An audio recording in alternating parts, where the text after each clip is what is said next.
future, talk radio will actually educate, inspire, and make you think. The future is now. Topics and music that affect your life from Universal Broadcasting Network. Tune in at ubnradio.com.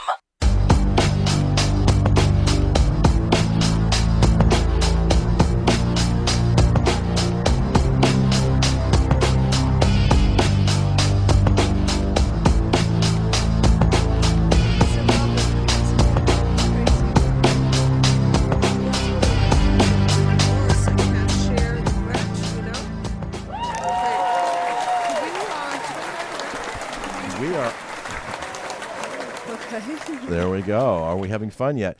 Hey, greetings and salutations, everyone. You've tuned into Dr. Judy, WTF, which, of course, is What the Freud, here at UBN Radio Network. I am your host, Walt Lusk, with the amazing and astounding Dr. Judy Rosenberg, who is busier than ever, thanks to the show and thanks to all of you.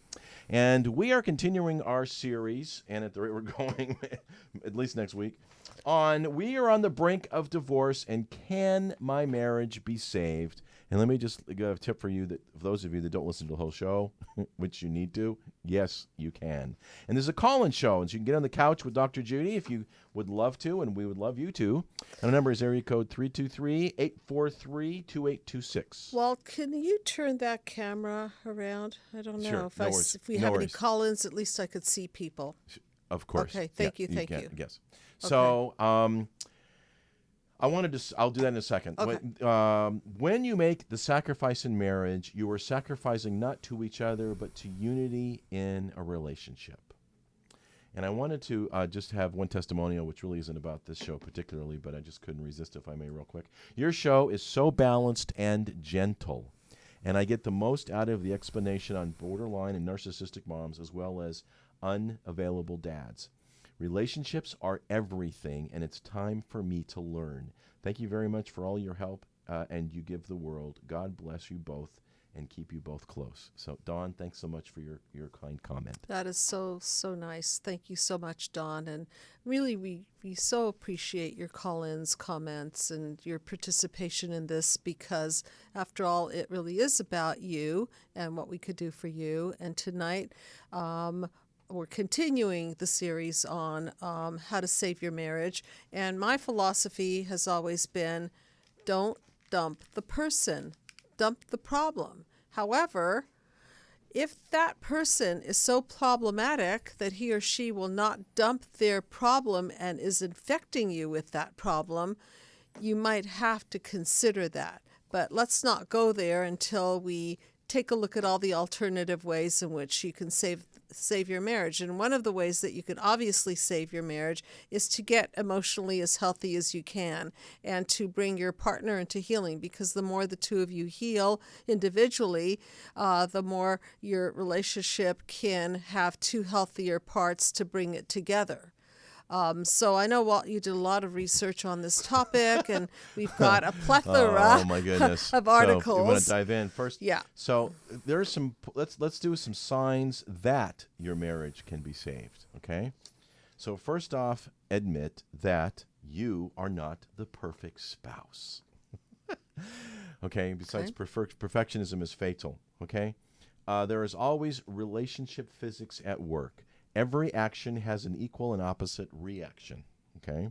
So if you can shift how you speak or act in certain situations, it could lead to a different interaction with your spouse, right? Mm-hmm. And yes. if you can put yourself in their shoes and see that you're being in the wrong, there's a reason to reboot your marriage. Now, I understand those are two big ifs, but you know what? It doesn't hurt to take a step back and go, if I said this and I was in their shoes, how would I react? Okay?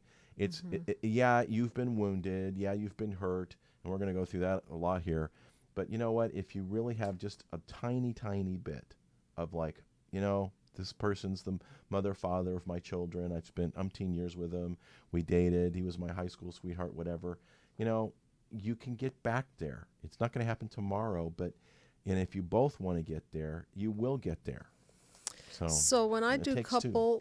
couple counseling, I use the metaphor of a bunch of stuff on the table. So if you have a bunch of coffee cups and pens and paper clips and bag of potato chips and all this stuff on the table. Sometimes I call them trinkets. Okay, all right. So there they are. They're all over the table. Some of the stuff belongs to one person. Some of the stuff belongs to another person. And so if you can clear your things, your end of the table, then what's left obviously is their stuff on their table. And if he can or she can clear their stuff off of the table, then you're really there with a clean slate, so to speak. So that would be the idea, is for people to do a very high level thing, which is take responsibility for their own part in the marriage going south, and do what I love most of all, which is to self-reflect and then self-correct. And I'm reminding everybody out there that you can go to the website and get a copy of the Peaceful Healing Dialogue up on my website. It's under resources. And so the Peaceful Healing Dialogue is a way to really express yourself without blowing the connection. Blowing a gasket. Yeah, without blowing a gasket. And some of the principles of the Peaceful Healing Dialogue are to ask permission if this is a good time to talk, because you don't want to just attack somebody with, like, we've got to talk right now. What you said was blah, blah, blah. No, you're going to send them right into defense mechanisms. So what you want to do is you want to soften up the defense mechanisms and ask the person, hey, Henry, is this a good time for us to have a conversation about what happened last night? And then he or she will either say yes or no, and then you've got to respect that. And if it's a no, then you find a better time to talk. So now, in the case of marriages that are on the brink of divorce, I guess there's a lot to talk about, but you have to start somewhere, don't you?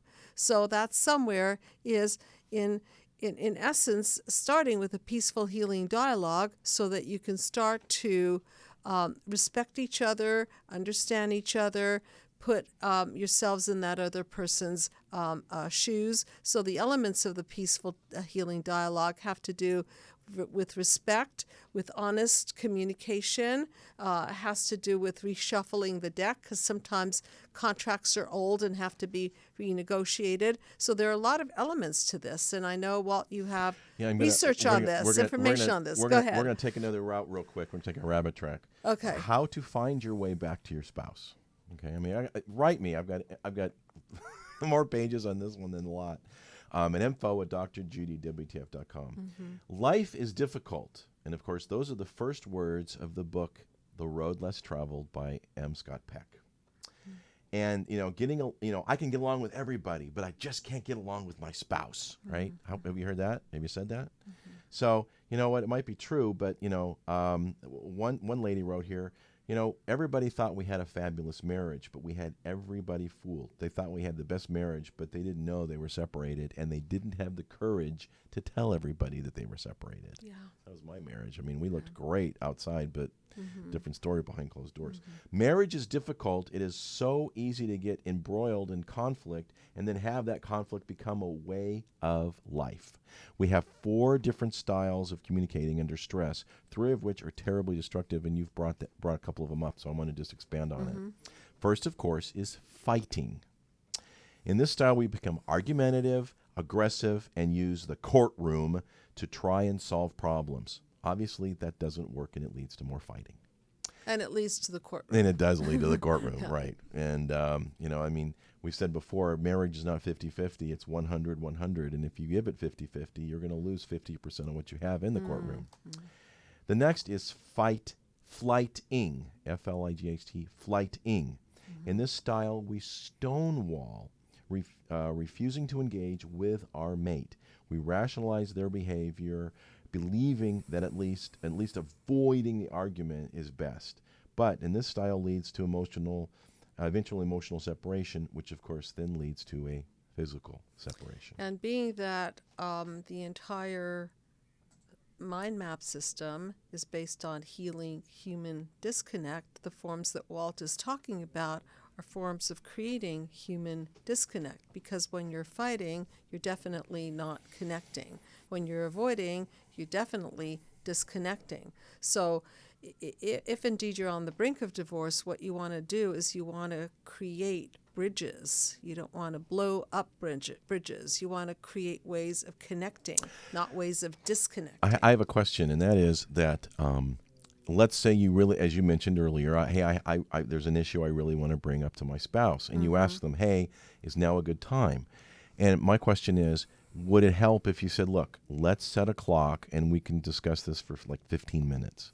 Because obviously if it gets into a 2-hour argument, the chances of having any more further communication on anything is going to write, oh my gosh, I don't want to do any of that because it's just going to be another 2-hour yelling match and a 2-hour argument. Well, but if you have, boundaries, even Yeah. if it's a time boundary, do you suggest that? Yes, I think that's a good idea.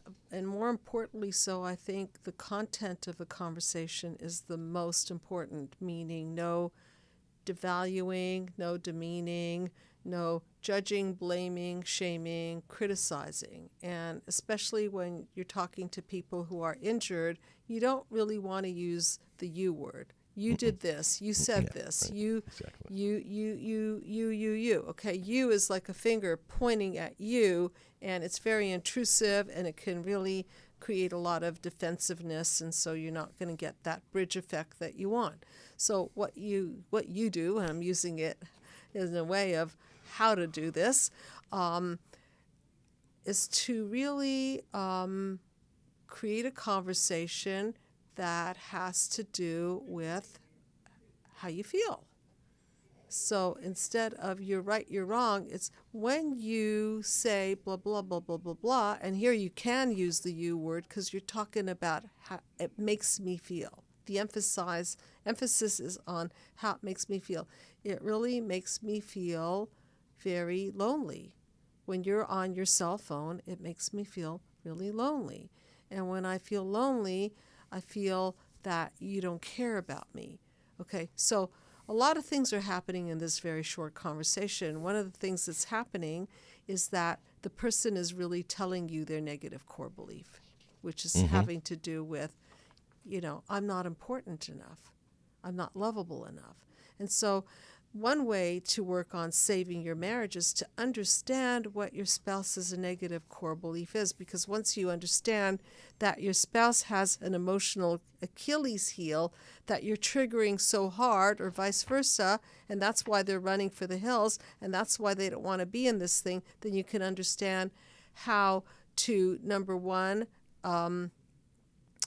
nurture that person out of their Achilles heel spot. Okay, so an example of that would be to say, I'm sorry that you feel that no one cares about you. The truth is that I know I have behaviors that might trigger that. And so the next step would be then to get to the bottom of who caused you to feel that way. So it's always going back to the cause. So if you play it in the relationship, then what you're going to do is you're going to create a WTF, which is a what the Freud, which is chaos, defenses, and breakdowns right in your relationship.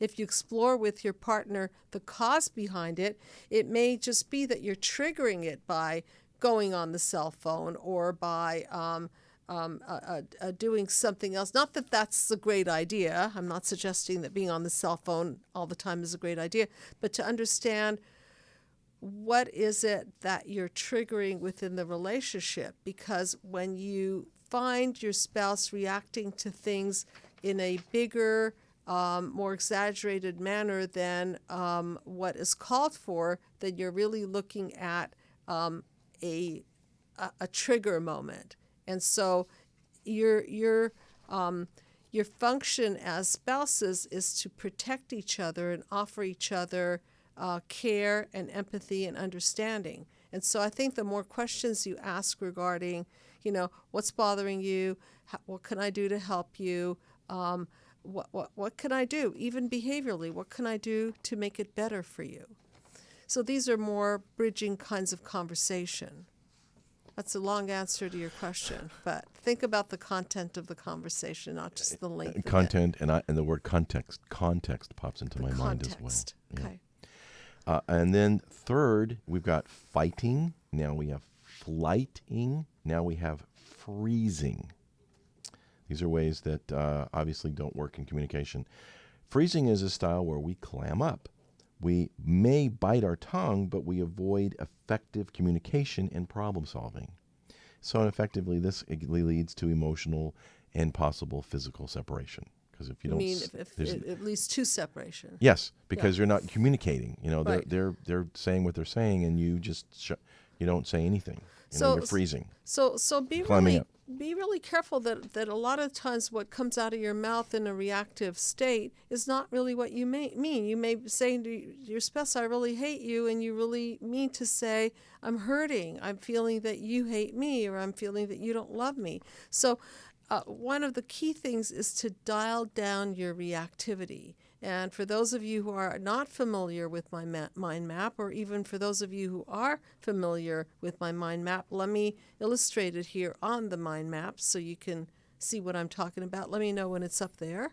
Okay, thank you. Okay, so the top third represents the wounds of the past, the reactions to those wounds, and how you encode these wounds. So in the case of divorce, what's happening is that your wounds of your past, and there are 5 of them, I'll repeat them: physical abuse, sexual abuse, emotional abuse, smothering, and neglect. Those are the big 5. Okay, so within relationships, what happens is that your wounds plus your partner's wounds commingle into a bad reaction, and then they set up what I call triggers. Okay, so if you look at panel number 3, that's the trigger happy area, and that's where the core belief lands as an interpretation of what those wounds means, like I'm not good enough, I'm not lovable, I'm stupid, I'm incompetent. So rather than coming from a place of reactivity, what you want to do is you want to dial down that amygdala. You want to dial down that emotional brain. And sometimes you might want to follow that 3-second rule. You want to say, "I hate you." You want to say, "Get out of here." You want to say, "I'm ending this." But you don't want to say that because it's really hard to put the toothpaste back in the tube. You can't put the toothpaste back in the tube. Right. And sometimes when you say, "I hate you," what you really are stating is, I hate what you are doing, or I hate what you're doing to me. Mm-hmm. Obviously, they're doing it, and you don't like that, but it comes out as, "I hate you," when you really want to talk about the wound or how you're being wounded or what they're actually doing, the action, as opposed to the individual that's doing the action. That's a really good point. And to make that important distinction between the person and their behavior. So, when you talk to children, you don't say, "I hate you." You might say, hopefully you don't say, "I hate you." Some of us, I guess, do. But if you're trying to be, good enough parent, you might want to just point out the behavior of your son or daughter and say, "Look, I really don't like it when you hit me," or "I really don't like it when you take your toys out and don't put them away." Okay, so you're not telling that child that they're an idiot or that they're bad, or that you don't like them. What you're saying is that this behavior is something that we have to work on, and let's work on that together. So it's the same thing in a relationship, in any relationship. So again, you want to get rid of the problems and not the person. So you're not attacking the person, you're pointing out the behaviors that don't work for you. And in a perfect world, instead of picking on each other and pointing things out, "Well, you did this and you did this," find a commonality. Well, we have a problem, whatever the problem is. And now the two of you can work together on that problem, which means there's a little more unity, there's a little more help, there's communication, and there's a goal you guys can work on together. And the goal is that you partner up within your health in order to, so to speak, fight those unhealthy parts of you. And that would be panel 7. If you can put panel 7 up there. So instead of being a clashing couple, you find your points of commonality, as you're saying, Walt, and you build on the light and you remember the light within your relationship, whether that light means that you have children together, or that you have creativity together, you have fun together, you have great sex together, or some of that, or a lot of that, and then you remember that. And why would you want to throw away all that good stuff when you can really hone in on what it is that doesn't work and start working as a team to eliminate that from your marriage? So then it becomes a partnership of you two against the dysfunctional parts of the marriage and building on that. And one of the beautiful things about the mind map, and I'm going to step into that, is if you look at panel 1, those of you that want to see it, you can go to www.drjudywtf.com, and you can see in panel 1 is the wound, and it's just this darkness that's all around it. Mm-hmm. By the time you've gone through 7 of the 9 panels, there's panel 7, you can see that there's a lot more light and a lot more things in it and a lot more unity. So really, don't assume that the state of affairs has to be the way it is. There is healing, and when people opt into healing, then hopefully they're opting out of their pathology, and then they can support each other in their healing. I think that I know I've mentioned this several times before, but it's really important to be on the same page as your partner, especially in the healing process. Absolutely. And, it's not a good idea for one partner to go into therapy and then the other person not to go into therapy, because what's going to happen is that you guys are going to grow apart, and that's not the point of therapy. And so, it's not 50-50, it's 100-100. You put in your 100% and clean up yourself, meaning your wounds of your past. Your partner does the same, and then let's see what you can do out of a place of health. I think that is the most important thing two human beings can do. And lastly, along those lines of the 4 things that communication style, the last one is flowing. In this style, we share our feelings in a healthy way and take responsibility for our failures and always seek the best out of our mate. Easier said than done, but, that sure beats freezing, fighting, and flighting. Fight, flight, right? Fight, flight, or freeze. And freeze, the deer in the headlights effect. Clamming up. Yes. So, the first, there's some things that you can do. There's 5 of them here real quick. Understand and trust that there's always a way back to your mate. There really is, if you want and if they want. And even if it's just a little bit, that's enough. Yes, these are strong assertions, and as long as your mate maintains any connection to you, there may be a way back to them. Too often couples give up hope after being separated, and they give up too soon, and they let the resentments just linger and take a bigger bite out of the marriage. So in the case where people are, I'm sure there are a lot of you out there that are saying, yeah, but what about my spouse who beats me or uses alcohol or cheating, or there are a lot of people out there who don't want to put up with that kind of behavior, and we're by no means suggesting that you do put up with that kind of behavior. Correct. You have to understand that those kinds of behaviors are born out of wounds from the past, and clearly if your partner is not willing to go for treatment and treat that kind of behavior, then you cannot stay in a hostage situation and ruin your life or your children's lives over that kind of behavior. It's a hostage and hostile situation. Hostage and hostile. On the other hand, if your spouse is ready and willing and able to do something about their behavior, then as their partner, you support them in doing so. And you go to those AA meetings with your spouse, or you show up to their their anger, you support them in their anger management courses, or whatever it is that they're intentionally seeking help about. You become their support system. Because that's why you guys used to be, probably, right? Back in the day. At one point. Right. So along those lines, I just picked this article for a reason. The second one is acknowledge your wounds. That's what we've been talking about. Right. Two people having festering wounds cannot see each other for who they are, as we've talked about, right? That person Correct. who hurt me, that they're resentful. So we must open our heart to remembering those parts of them that we once did love, because it's still there. It's just kind of got buried. So one of the aspects that we talk a lot about in the course of therapy is the cracked lens of perception. And so the cracked lens of perception has to do with wounds from your own childhood that the person may be triggering. Now, they may be triggering that, and they may also be behaving inappropriately. But a cracked lens of perception might be something like, let's say that you're feeling unloved and that person is on vacation and they're doing nothing particularly wrong. They just decided to go on vacation with their buddies, and suddenly you find yourself projecting on them that they're having an affair. They didn't call at the exact time that they said that they would.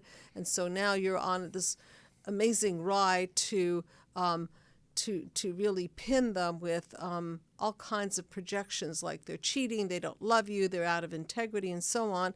And that may be something to do with your past blueprint, because if you were brought up in a family where there were cheaters and people out of integrity, then again, parents set the bar. So if parents set the bar, you're going to see your spouse very similarly to how your father was or how your mother was. And so the point again is to clear that perceptual lens so that you're not distorting them in any way. This is really about telling the truth to yourself about yourself, and calling upon that other person to own their own stuff so that you have a second opportunity, really, to reboot the system. Knowing full well that in many instances that truth is going to hurt. But once you get it out, then you can deal with it. I had a couple the other day who showed up because, they don't want to get a divorce, but yet there are so many issues. They don't want to stay married. They really clearly love each other, but the behaviors are so nasty on both parts that they become intolerable to each other. So what do you do then is sometimes you just don't do couples therapy at that time. Mm-hmm. Right. You just separate them for a while, and they get to work on themselves and put the divorce on a pause. Well, it's funny you should say that. Do nothing. That's the third thing here. Thank you. Mm-hmm. Read Third, my mind. Participate in the healing process. The bottom line here is if we clean our side of the street, and as you said, your side of the table, right? Mm-hmm. We can be healing force for our wounded mate. We must, however, understand that we are simply doing our part and cannot coerce or demand the same of our mate. This requires great humility and obviously a very skilled and a willingness to forgive, in addition to having a really great therapist like Dr. Judy. Fourth, be patient as you heal wounds and guard against inflicting new ones, because you really don't want to insult to injury, right? Showing acts of kindness again and again and guarding against creating new wounds, even if it's little things. Bring a flower home, or pick up your dirty underwear. It could be anything. Just tiny, tiny things will show, hey, you know what, I really care and I'm really trying to take an interest, even if it's just a little bit in what's going on in our relationship. I love the idea of health begetting health, light begetting more light. So you start with a little bit of health, a little bit of light. And so you just play a better game. So you bring more to it and more to it and more to it. And then you become very guarded about the darkness, and you monitor that those behaviors that bring those disconnects, that bring on triggers, that demean, devalue, destroy, and disconnect. You don't allow yourself to have those behaviors and words pass through your lips, because words are damaging, or words can be healing. And really, sometimes you just can't put that toothpaste back in the tube. It's too late. The person's already heard that, and it's very painful. And then it takes more time to get over that injury. It's funny, that's number 5. Really? Yeah. Finally, preserve in protecting your mate in your marriage. With the generosity of spirit, you can trust your mate in new loving ways, but you refuse to be reactive. Right? Again, we talked about this before, showing acts of kindness and guard against creating new wounds. So you don't want to be reactive because obviously that will just, again, you just got to go backwards and kind of start over. 3 seconds, that's all. 1, 2, 3. Cool down. Think about it. You want the words to come out of your mouth to be bridging words, not words that blow up the relationship. So how long does it take to get a divorce? How costly is the divorce? What's the fallout material from a divorce? It's so big and it's multi-generational. And so it's not just about you. It's going to reverberate to your children. It's going to reverberate to your family, your friends, the community. It's a big deal. It's a huge deal. And you do realize that children of divorced parents are more likely to divorce themselves if they get married. Sure. So it really is a domino and multi-generational. Yeah. So not to be taken lightly, and think about how much money is spent on divorce and alimony and child support and then, of course, the expense of having 2 households versus 1. So doesn't it make a little bit of sense to invest in taking the time to heal yourself, and so that you can really explore all the possibilities that keep 2 people in a state of animosity or disconnect or deep freeze or what was the other one? Or wanting to flee. Flee, right? fight, Right. or flight. Flee, fight, or flight. Versus flowing. Flowing. Yeah. So along those lines, we're going to span here real quick. This article is called Ways to Step Back from the Brink of Divorce. Okay. Yeah. So, and we've talked about a lot of these, but I'll just kind of hit it home a little bit. 1, stop blaming your spouse, right? In other words, when Judy's just talking about it's your fault, it's your fault, it's your fault, how many fingers are pointing at yourself? At least 3. So remember that when you're pointing at somebody, you got more pointing at yourself.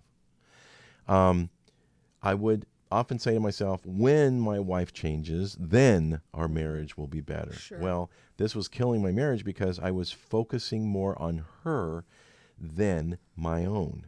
And you don't want to take you want to take the win out of things, okay? Second, start doing what is yours to do. In other words, take responsibility, right? Focus only on my spouse's behavior kept me from focusing on my own. I could control which was my own behavior. I spent the moments I spent with my wife and my daughters instead of staring at my iPhone. In other words, invest in it and spend a little time and realize that, you can only do what you can control. And if you control what you control and they kind of take responsibility what they can control, then again, you've got a little more commonality and it's less fighting, flighting, and fleeing. Fighting, fleeing. Okay. Give yourself a checkup from the neck up, which again, that's what therapy's for. And that would probably and hopefully would provide hope in the relationship. And my definition of hope, HOPE, help other people escape. In this instance, going to therapy and taking it seriously will help you escape divorce. Okay, so well, what I think the essence of it is that anybody can jump off that brink, right? Mm-hmm. Anybody can jump off the bridge, and then it starts a very bad ball rolling. In other words, once you're served with documents, once you've made that announcement, usually that has a life of its own. Yeah, momentum picks up. Right. So what I'm saying is it doesn't have to. You see, even if you've served your spouse, you could still call your spouse and say, I did that in a really heated moment. I don't think that that's the best way for us to do this. Let's put this whole thing on pause, and let's really, really take the next few weeks or even few months to delve into making ourselves the best human beings we could be. Because really, if each one of you work on each one of you individually, then somebody's going to get the benefit of that newly evolved person, right? Because if you're on a path of evolution and you're putting a lot of energy into being a better person, the next person that's going to benefit is going to be a new person. And so why can't it be your spouse? If both of you are willing to walk the path, why not? You already have children together, let's say, and property together, let's say, and mutual friends and family. And wouldn't it be really beautiful if you invested in yourself so that you can invest the better parts of yourself into each other, and then allow for that to keep growing and flourishing? Here's a big one. Do not compare your marriage to others.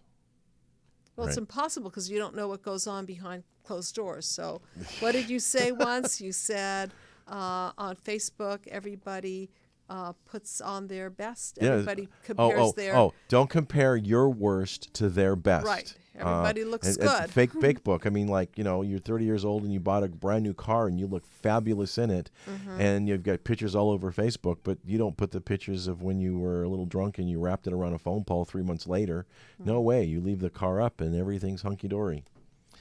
So remember the great qualities. And yes, there are some, and yes, it will take some time. It's like, I got to stop and think, right? You got to stop and just take a breath and pause. I forgot about their amazing attributes. Maybe there's only a couple, but you know what? That's an amazing attribute. I decided, and it's a decision, to recall the many good times we had together, and it made me appreciate them more. It's a decision. Mm-hmm. Forgive yourself. I made quite a few mistakes in my marriage. I often used to beat myself up about it, and I'm no superhero, but I have forgiven myself, and because I believe that marriage is mostly about growth, and growth requires change, and change often comes with pain. So you have to forgive yourself, and obviously you have to forgive your mate as well. So it takes two. And then lastly, of course, in this one of the 7 steps, get professional help. It really makes a big difference if you're both, and if you're serious about finding the blind spots and finding out, Thank you. I was just thinking of that. What caused this mess? Those 2 words, blind spots. It's really, really difficult to see our blind spots. It's easier when you have an outside perspective, whether it be a best friend or a priest or a rabbi or a therapist or somebody that you could really trust to point that out to you. So in a marriage, there's a thing called the we, okay?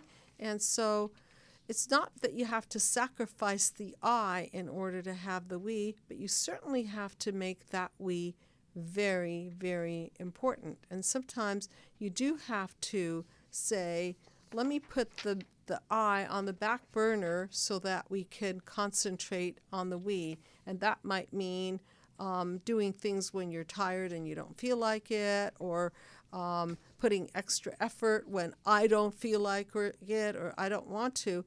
And it is a new perspective, because I think especially in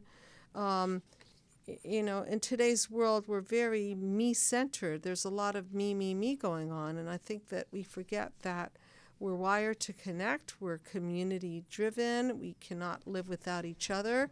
And so that we've got to bring in that we perspective in order to be in a relationship, any relationship. Yeah, we do. And going back to some other stuff here, you've cheated and the grass wasn't greener, because it obviously still has to be watered and mowed just like any lawn. You mean for reasons people say, I want a divorce because you cheated, right? Infidelity. Okay. I mean, it seems that's a big like one. a pretty big deal breaker, right? Right. Yeah. But again, if you both are in the relationship and really want it to work, in spite of feeling sad, being angry, feeling betrayed, it can be done. The most important thing to remember is most infidelities are a symptom of a problem in the relationship. Yes, they are. It's a symptom, and therefore, once that's identified, no matter what that symptom is, it can be worked on and overcome. Right. Okay, so just to address the cheating thing, because I know a lot of you are out there going like, oh my God, she's not saying that I should stay in the marriage if my husband's cheating. Well, obviously, if your husband or wife is cheating and the behavior continues and that person doesn't want to accept responsibility for their own wounds and they don't want to heal, then you've got to end it. It just can't chronically go on. I've seen a lot of cases where the cheating is a symptom of low self-esteem, so that they're using the new person to fill a hole in their soul, Feel supposedly better about themselves. to feel better about themselves, to balance the emotional system. So it's not just the behavior itself, it's what is the function of that behavior. And so that's where you've got to expose that blind spot and understand that person's behaving that way because there's a whole other force behind it that they're not sharing. They're not saying to you, you know, honey, I really don't feel sexy anymore, or I don't feel like, you know, I'm powerful anymore. I'm losing my power because I lost so much money last year in the business. And then it becomes more apparent why they have to use defense mechanisms such as cheating or drinking. Not that it justifies anything, but let's start with understanding each other and then giving each other an opportunity to go past those symptoms. Because again, they may rear their ugly head in the next relationship or the next relationship. So the point is that if you could heal within the relationship, that's always a better way to go if you can. Let me expand on that real quick. A couple more things real quick. You betrayed me. So this, again, along those lines. Like air, food, water, and shelter, bonding, the unique combination of emotional openness and physical closeness with another human being, is a biological-based need for humans from our first breath to our last. So the question here is, find a way to bond. And that can be done in baby steps a little bit. Maybe you can sit for 2 hours and watch a movie together. And then maybe after that, maybe you can just go for a little bit of ice cream, and then maybe you go your separate ways. It starts just with a little bit, right? You want to think of your guy as a team, especially if you have children, right? You're a team, as we've talked about, or you're a we. But it boils down to bonding. And are you willing to take baby steps to make that happen? Most choose to forgive themselves and their partners more often than not. In terms of what led that going, it does take forgiveness and a willingness to forgive. And granted, both partners have to not be fooling around with somebody else to do that, because right, keeping the kinda, energy, yeah, kind of not kosher to keeping the energy in the marriage is really important. Yeah. I can't tell you how many people are hurt because their spouses are staring at other women and flirting with other partners or vice versa. It's very hurtful. So you have to understand that, by keeping the energy between the couple, then you're enhancing the light. And by taking the energy out of the relationship, whether it be you're gambling and spending money that way, or you're staring at other people of sexual interest to you, or you're or anything that really takes that energy out of the marriage is not going to be building that unity. It's not going to be building that interconnection, if you will. So I just want to make a couple of other points, which is that if you're able to own your own stuff, if you're able to go into healing, if you're able to win over your pathology, as I like to say it, think of what role modeling you're doing in the face of your children. For your children to see that you've actually resolved something that looked so scary to them, that in their world, that's the end of their family, and your world too. And so for two people to be courageous enough to go to battle against their own darkness and come out victorious and model that to their own children is very powerful. I can summarize it in one word. The why.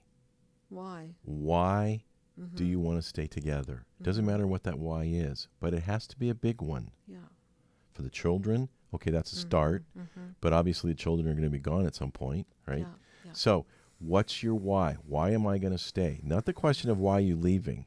Why am I staying? And if you can come up with a couple big ones, that's a foundation. You don't have to tell your spouse that. It's just your own. I'm staying because. And just like with the mind map is a pathway to healing. And so I invite you to find your pathway to healing your relationship. And sometimes that pathway is not fun at all because you have to confront your own behaviors, your own demons, your own wounds of childhood. The alternative, of course, is to blame, shame, and project all of that on your partner, which will surely be resulting in a break, a divorce. That is our show, and we're going to go to our Shrink That Tune now. And this one is a song that was very popular about 2-3 years ago, and I thought it would fit. It's called "Somebody That I Used to Know" by Gotye, Gotye. Gotye. Now and then I think of when we were together, like when you said you felt so happy you could die. Told myself that you were right for me, but felt so lonely in your company. But that was love, and it's an ache I still remember. So I think that they're going back now to the beginning of when they met and they were together, and there was a sense of happiness and a real optimism that something was feeling really right, but then there was something very disconnecting because in the company of that person, apparently this person felt so lonely. And maybe they associated love with loneliness because, as I like to say, maybe that was their blueprint with their family of origin, that the love that they knew was kind of like a lonely kind of love. You can get addicted to certain kinds of sadness, like resignation to the end, always the end. So when we find that we could not make sense, well, you said that we would still be friends, but I'll admit that I was glad that it was over. Well, this is, again, back to they're not really making any effort. They're just kind of resigned to a kind of a sadness. So what would the friendship be based on, really, if they couldn't even make it as a couple? And this person was relieved, and I think they were relieved because they didn't have a pathway back to healing. They didn't know what to do. No, So it was sort of like, let me see, sadness and loneliness or divorce. Well, what about all the stuff in between then, like communicating and healing? And this is evidence from his perspective, and then we're going to get from her perspective in a minute. But you don't have to cut me off, make out like it never happened and let we were nothing. And I don't even need your love, but you treat me like a stranger, and I feel it so rough. So it doesn't seem authentic, but you didn't have to cut me off. That's a complaint. Okay, made out like it never happened, that we were nothing, and I don't even need your love. Like, sure, of course this person needs this person's love. Why would they be writing about it, right? So they're suffering. No, you don't have to stoop so low. Have your friends collect your records and then change your number. I guess that I didn't need it, though. Now you're just somebody that I used to know. So they're trying to make that person out to be a stranger, but in their heart they're still grieving and suffering. So they're not quite a stranger, but they're trying to go past that point of that connection and just say, oh, you're just somebody I used to know. But it's not that easy. No, it's not. And now her perspective. Now and then I think of all the times you screwed me over, but had me believing it was always something that I'd done. But I don't want to live that way, reading into every word you say. You said that you could let go, and I wouldn't catch you hung up on somebody that you used to know. So I think this person is in resentment. Now and then I think of all the think? times you screwed me over. And blaming it on them. Okay, so again, the finger point. Here's the finger pointing, right? but making me believe that it was something that I'd done. So, it seems like there's no real attempt here to get into each other's shoes and see each other's perspective. And he responds, but you don't have to cut me off, make it out like it never happened and that we were nothing. And I don't even need your love, but you treat me like a stranger and it feels so rough.